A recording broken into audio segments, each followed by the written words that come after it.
Sir ಇದೆಲ್ಲರ ಜೊತೆಗೆ social media ಅನ್ನುವಂಥದ್ದು ಸಾಕಷ್ಟು ಸಂದರ್ಭದಲ್ಲಿ ಒಂದು ಇತ್ತೀಚೆಗೆ ಮನೇಲಿ ಕೂತವರೆ ಮಾತನಾಡದೇ ಇರುವಂಥ ಸನ್ನಿವೇಶ ಅಂದರೆ ಎಲ್ಲರ ಕೈಲೂ ಮೊಬೈಲು, ಎಲ್ಲರ ಕೈಲೂ ತಮ್ಮದೇ ಆಗಿರ್ತಕ್ಕಂಥ ಜೀವನದ ವ್ಯವಸ್ಥೆ ಇದೆ. ಸೊ ಹೀಗಾಗಿ ಇದು ಯಾವ ರೀತಿ ಸಂಬಂಧಗಳನ್ನು ದೂರ ಮಾಡ್ತಾ ಇದೆಯಾ ಅಥವಾ ಹತ್ತಿರ ಮಾಡ್ತಾ ಇದೆಯಾ ಅಂತ ಅನಿಸುತ್ತೆ ಸರ್ ನಿಮಗೆ? ಅದು ನೀವು ಟ್ರೈಲರ್ ಕರೆಕ್ಟಾಗಿ ನೋಡಿದ್ರೆ ಒಂದು ಡೈಲಾಗ್ ಇದೆ, ಈ ಮೊಬೈಲೇ ನಮ್ಮನ್ನು ಅಂತ. ಸೊ ಆ ಮೊಬೈಲ್ ಈಗ ನಿಜವಾಗ್ಲೂ ನಾವು ನಮ್ಮ ಕೈಯಿಲ್ಲದೇ ಇದೆ ಈಗ, ಬಟ್ ಮೊಬೈಲ್ ಇಲ್ಲದೆ, but at the same time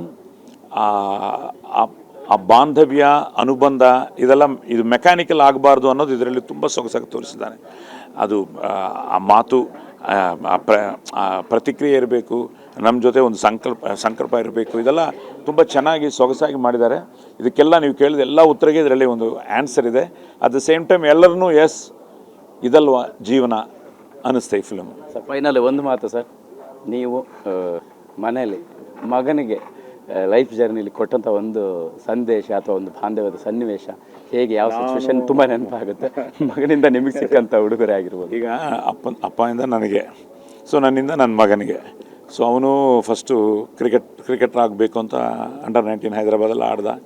ಸಡನ್ನಾಗಿ ಇದೇ ಕರ್ನಾಟಕದಲ್ಲಿ ಇದೇ ಬ್ಯಾಂಗ್ಳೂರು ಪ್ಯಾಲೇಸ್ ಗ್ರೌಂಡ್ಸಲ್ಲಿ ಫಸ್ಟ್ ಟೈಮ್ ಪರ್ಫಾರ್ಮ್ ಮಾಡ್ದ ಎಲ್ಲರೂ ಮುಂದೆ.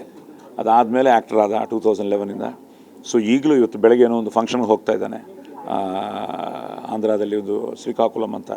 ಅವ್ನಿಗೆ ಫೋನ್ ಮಾಡಿ ಈ ಥರ ಮಾತಾಡಬೇಕು ಬಿಕಾಸ್ ಮಕ್ಕಳಿಗೆ ಒಂದೊಂದು ಸಲ ಅವ್ರಿಗಿರೋ ಒಂದು ಇದರಲ್ಲಿ ಒಂದೊಂದು ಹೆಸರುಗಳು ಮಿಸ್ ಮಾಡ್ತಾರೆ. ವೆರಿ ದೊಡ್ಡ ಫಂಕ್ಷನ್ ಅದು. ಸೊ ಇಟ್ಸ್ ನನ್ನ ಜವಾಬ್ದಾರಿ ಅಂತ ನಾನು.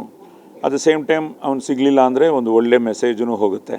ಈಗ ಅದೊಂದು ಅಡ್ವಾಂಟೇಜು. ಒಂದೊಂದು ಸಲ ನಾವು ಹೇಳೋಕ್ಕೆ ಸ್ವಲ್ಪ ಈಗ ಈ ಟೈಮಲ್ಲಿ ಇದೆ. ಈಗ ಅವ್ರು ಹೇಳ್ದಂಗೆ ಈ ಜನ್ಜಿಗೆ ಹೇಳೋದು ಸ್ವಲ್ಪ ಡೈರೆಕ್ಟಾಗಿ ಹೇಳೋದು ಕಷ್ಟ ಆಗ್ತಾಯಿದೆ. ಒಂದು ಸೊಗಸಾದ ಒಂದು ಗುಡ್ ಮಾರ್ನಿಂಗ್ ಮೆಸೇಜಲ್ಲೇ ಏನಪ್ಪ ಇವತ್ತು ಇಂಥ ಒಂದು ಮೆಸೇಜ್ ಅಂತ ಅವ್ರು ಡೀಪ್ಗೆ ಹೋದರೆ ಅದರಲ್ಲಿ ಒಂದು ಇನ್ನರ್ ಮೆಸೇಜ್ ಇರುತ್ತೆ. ನಾನೇನು ಅನ್ಕೋತಾ ಇದ್ದೀನೋ ಅದರಲ್ಲೇ ಇರುತ್ತೆ ಆ ಮೆಸೇಜು.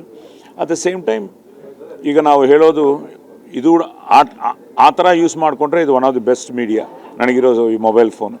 ಸೊ ನಾನು ಹೇಳೋಕ್ಕಾಗದೇ ಇರೋದು ನಾನು ನೀಟಾಗಿ ನನ್ನ ಮೆಸೇಜಲ್ಲಿ ಹೇಳ್ತಾ ಇದ್ದೀನಿ. ಆ್ಯಂಡ್ ಡೈಲಿ ಏನೋ ಒಂದು ಮೆಸೇಜ್ ಇರುತ್ತೆ ಮಗನಿಗೆ. ಬಟ್ ಲಕ್ಕಿಲಿ ನಮ್ಮ ಮಕ್ಕಳು ನಮ್ಮ ಮಾತು ಕೇಳ್ತಾ ಇದ್ದಾರೆ. ನೆಕ್ಸ್ಟ್ ಜನ್ರೇಷನ್ ನೋಡಬೇಕು.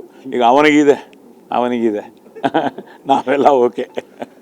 ಸರ್ ಥ್ಯಾಂಕ್ ಯು ಸರ್, ಮತ್ತಷ್ಟು ಒಳ್ಳೆಯದಾಗಲಿ ಸರ್ ನಿಮ್ಮ ಎಲ್ಲ ಸಿನಿಮಾಗಳಿಗೆ. Thank you sir. ಎಸ್, ಇದಿಷ್ಟು ಸಾಯಿ ಕುಮಾರ್ ಸರ್ ಅವರ ಮಾತಾಗಿರ್ತಕ್ಕಂಥದ್ದು.